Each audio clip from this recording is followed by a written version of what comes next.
Olá, queridos ouvintes, muito bem-vindos a mais um episódio do nosso podcast Conexão Sutil. E hoje, a nossa proposta aqui é continuar falando sobre expansão de consciência, como a gente já tem feito nos últimos episódios. Mas hoje a gente vai entrar num assunto que é impossível não falar aqui, que é a concepção de Deus. Porque como eu comentei já em outras ocasiões, a expansão de consciência, ela inevitavelmente nos aproxima de Deus, porque isso nada mais é do que esvaziar-se de si mesmo e receber a verdade de Deus dentro de si. Então hoje nós vamos falar sobre justiça divina, para entender também um pouco porque os jovens, tanto da minha geração como um pouco mais jovens do que eu, hoje têm uma vida muito afastada da espiritualidade, afastada de Deus. Eu mesma já tive essa fase, e não porque eu não acreditasse em Deus ou porque eu não tivesse tido uma criação religiosa, muito pelo contrário. Eu sempre acreditei na existência de Deus e fui criada dentro dos dogmas do catolicismo, mas por um bom tempo eu não dava devida importância para a espiritualidade na minha vida. E isso acontecia comigo e acontece hoje com muitas pessoas, jovens principalmente, entre os 15 e 20 e poucos anos, por conta de que a visão que se passa na maioria dos canais religiosos ainda é uma visão muito arcaica e dogmática de um Deus antropomórfico e posta de uma forma que não existe espaço para questionamentos. Então, a maioria das religiões elas foram feitas de uma forma ortodoxa, né? Mais para serem aceitas e não para serem compreendidas. E isso limita muito a nossa relação com o divino, principalmente para as pessoas que são mais questionadoras e lógicas. Como não existe diálogo, essas pessoas elas acabam se tornando céticas, porque da forma como está estruturado o ensinamento religioso nas antigas tradições, não é possível explicar a essas pessoas a lógica que existe por trás da fé. Pode parecer contraditório, mas a fé e a lógica elas se relacionam. Então, na nossa sociedade atual, não é possível aproximar as pessoas das gerações mais novas de uma vivência espiritual por meio de discursos dogmáticos de 500, 1000 anos atrás. Principalmente as pessoas que, por natureza, vão ser mais questionadoras e mais investigativas. Eu só fui compreender o verdadeiro sentido de amar a Deus sobre todas as coisas quando eu decidi beber de outras fontes, digamos assim, buscar respostas em religiões diferentes da que eu fui criada e compreender diferentes religiões, porque você percebe, quando você estuda as grandes religiões, você percebe que existem muitas coisas em comum. Então, dentro da minha religião de criação, eu fiz 4 anos de estudo na igreja quando eu era criança, e eu saí de lá sem ter essa compreensão. Óbvio, eu reconheço que muito porque também eu era muito jovem e eu tinha um nível de abstração muito menor do que eu tenho hoje, mas também porque o que era ensinado era muito mais regras institucionais e decorar certas orações do que a espiritualidade propriamente dita nos contextos, né, do nosso dia a dia.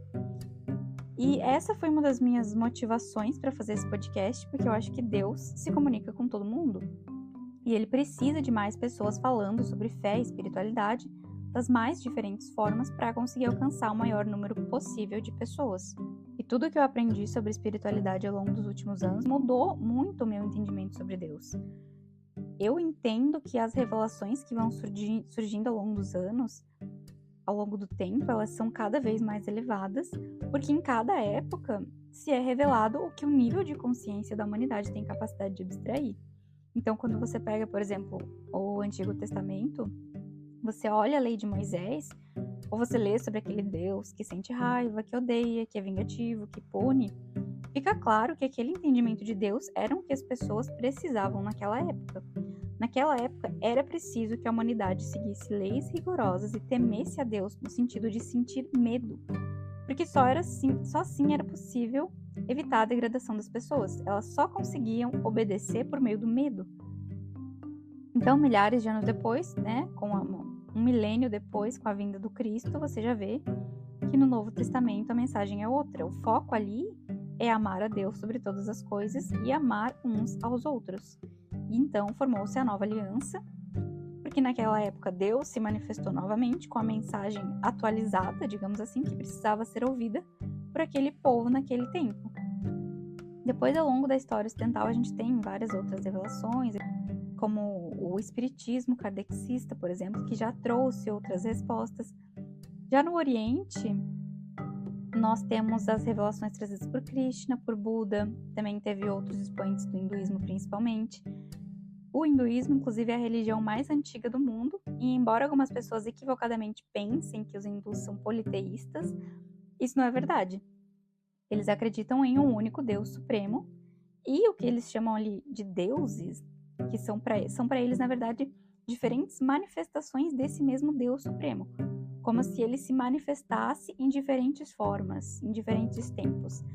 Seria, de certa forma, como os católicos adoram alguns santos, por exemplo, né? Só para entender um pouco, é completamente diferente, porque são culturas diferentes, mas seria mais ou menos isso. Eles acreditam em um único Deus, mas eles, digamos assim, idolatram algumas manifestações diferentes de Deus.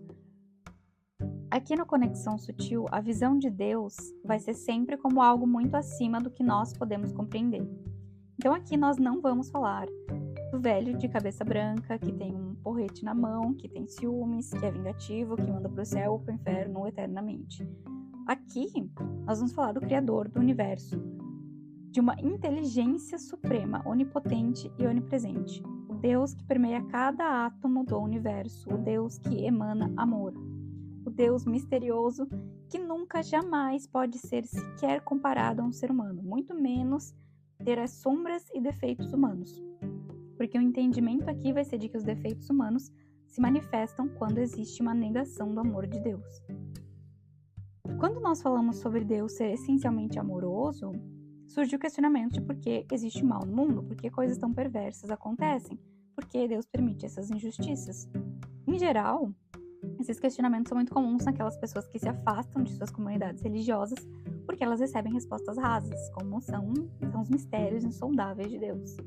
Ou porque é assim que tem que ser, porque Deus quis assim. É importante entender que Deus não criou o mal, mas ele deu livre-arbítrio para todas as suas criaturas. E livre-arbítrio significa que ele não vai interferir, a menos que ele seja convidado por você a entrar na sua vida. Então, Deus não força a barra com ninguém. Ele age de forma sutil, com gentileza e quando você permite. E nós temos dificuldade de entender isso porque a maioria de nós, muitas vezes, tem uma forma mais instintiva e animalesca de lidar com as coisas. Por exemplo, um pai que tem um filho que está perdido, em vícios, ele vai lá na boca de fumo buscar o filho, ele vai levar para casa, ele vai trancar dentro de casa para ele não sair, vai tentar fazer de tudo para podar o comportamento do filho, nem que isso signifique restringir a liberdade dele. Ou então, se um pai tem o seu filho morto por alguém, ele vai ter vontade de se vingar, de tirar a vida da outra pessoa também. Só que Deus não age assim. Deus dá 100% de livre-arbítrio para todo mundo e ele não força ninguém a nada. Esse é o grande problema de a gente querer ver Deus como se ele fosse um ser humano. Nós, seres humanos, temos uma tendência histórica de antropomorfizar tudo, porque a gente tem uma falsa ideia de que nós somos o ponto mais alto da criação, os mais evoluídos no universo. Talvez aqui nessa dimensão, nesse planeta, nós sejamos, mas o universo é infinito e a gente simplesmente não tem como saber tudo o que existe. Deus criou muitas coisas que nós só descobrimos recentemente, coisas que nós nem descobrimos ainda e coisas que talvez a humanidade nunca venha a conhecer. Então, quando uma pessoa se questiona sobre por que Deus permite certas injustiças, ela está esquecendo que o Criador deu livre-arbítrio para as criaturas. Outro ponto que precisa ser levado em consideração é a questão do crédito e do débito espiritual, que todos nós já ouvimos falar, por exemplo, como karma e dharma. Apesar de todas as criaturas terem livre-arbítrio, o universo não é uma terra sem lei. Ele tem leis que são invioláveis. Todo bem que você faz para os outros, direta ou indiretamente, volta para você. E todo mal que você faz, direta ou indiretamente, aos outros também volta para você. O problema é que nós queremos humanizar a justiça divina. Então, se você não enxerga que uma pessoa que faz algum mal para a sociedade está pagando aqui, em termos materiais e físicos, que você possa ver e constatar pelos seus sentidos físicos que ela está pagando, então para você o mundo é injusto. Porque a justiça divina, ela não é visível, porque ela não é desse mundo, entende? A maior punição de alguém que tira uma vida não vai ser uma prisão. Ela vai ser uma punição a nível espiritual, muito mais profundo do que isso, é muito além do que a gente consegue enxergar. Quem já estudou a doutrina espírita consegue ter um pouco mais de compreensão de algumas formas de como isso pode ocorrer e como situações que aparentemente injustas aos nossos olhos têm uma razão espiritual de ser. Por exemplo, lá é dito que uma pessoa não deve atentar contra a própria vida, direta ou indiretamente. Indiretamente, quando não cuida da saúde, por exemplo, e vai morrendo aos poucos, se matando aos poucos, né, consumindo substâncias nocivas. Porque isso tem consequências espirituais. Você precisa viver aquela vida e se você interrompeu ela, você vai ter que viver outra vida e nessa outra vida você vai carregar as consequências do seu ato. Mas isso não é uma punição de Deus, porque ele é odioso e vingativo. Deus não quer que ninguém faça coisas horríveis e seja punido. Mas a criação tem suas leis. E essas leis são imutáveis. Você tem livre-arbítrio, sim, mas o universo tem leis e você precisa viver de acordo com elas. Metaforicamente, podemos dizer que você sabe que existe a lei da gravidade. Se você for imprudente e cair da janela de um prédio alto, você vai se machucar muito. E isso não é uma punição. Isso é simplesmente uma consequência dos seus atos. Você ignorou uma lei. Ou você não foi prudente em relação a uma lei. Da mesma forma, quando nós acumulamos débitos espirituais, né, ou karmas, eles precisam ser pagos porque a lei exige equilíbrio. E se você acumula cargas negativas, você vai inevitavelmente ter vivências negativas que são compatíveis com você. A prova do amor de Deus é que ele nos dá infinitas chances de nos arrependermos e fazermos diferente.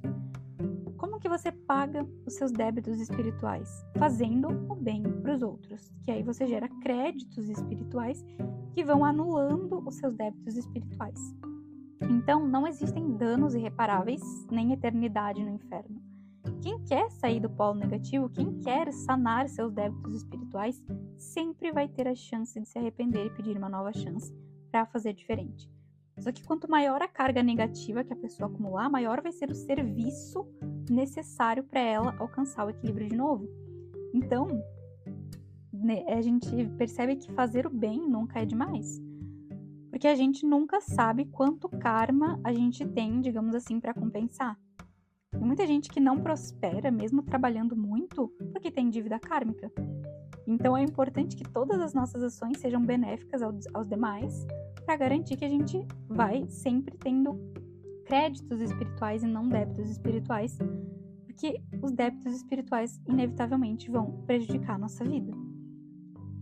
Então, se cada um cuidar das suas ações, nós, enquanto humanidade, vamos construindo um mundo mais harmônico. Porque o mundo reflete os seus indivíduos. Então, toda mudança, ela precisa primeiro acontecer em nível individual e então ir se espalhando, respeitando o livre-arbítrio das pessoas. Não adianta um grupo querer impor o seu sistema, forçando as pessoas a terem certos comportamentos, porque se a mudança interior não acontecer primeiro, o movimento vai ser antinatural. E nem Deus faz isso. Ele espera cada um no seu tempo, ainda que leve uma eternidade. Uma consequência lógica que nós podemos tirar disso é que a vingança não é uma característica divina. Ela é um defeito humano. Porque, na verdade, tudo que você faz de mal para outra pessoa cai na sua conta espiritual. E o universo, as leis, elas não abrem exceções para ninguém. Então, se você roubou de alguém, isso vai ser debitado na sua conta. Não interessa que a pessoa tinha roubado de você antes. Se você faz mal para uma pessoa, não importa que ela já tenha feito o pior para você. O que ela fez cai na conta dela, mas o que você fez cai na sua conta. E para finalizar a mensagem de hoje, eu vou citar aqui um trecho do Novo Testamento, do Sermão do Monte, que é uma passagem que eu gosto muito, que eu acho que em termos espirituais ela é riquíssima. E eu acho que vale muito a pena a reflexão dele, principalmente diante de tudo que foi exposto no episódio de hoje. Então vamos lá. Em Mateus, capítulo 5, no Sermão do Monte, Jesus diz assim: Vocês ouviram o que foi dito, olho por olho, dente por dente. Porém, eu lhes digo, não se vinguem dos que fazem mal a vocês. Se alguém lhe der um tapa na cara, vire o outro lado para ele bater também. Se alguém processar você para levar a sua túnica, deixe que leve também a capa. Se algum soldado estrangeiro forçar a carregar uma carga por 1 quilômetro, carregue-a 2 quilômetros. Se alguém lhe pedir uma coisa, dê, e se alguém lhe pedir emprestado, empreste. Espero que vocês tenham gostado do episódio de hoje. Nós vamos ficar por aqui. Um beijo. Reflitam sobre essa passagem, leiam ela novamente e a gente se vê na próxima semana.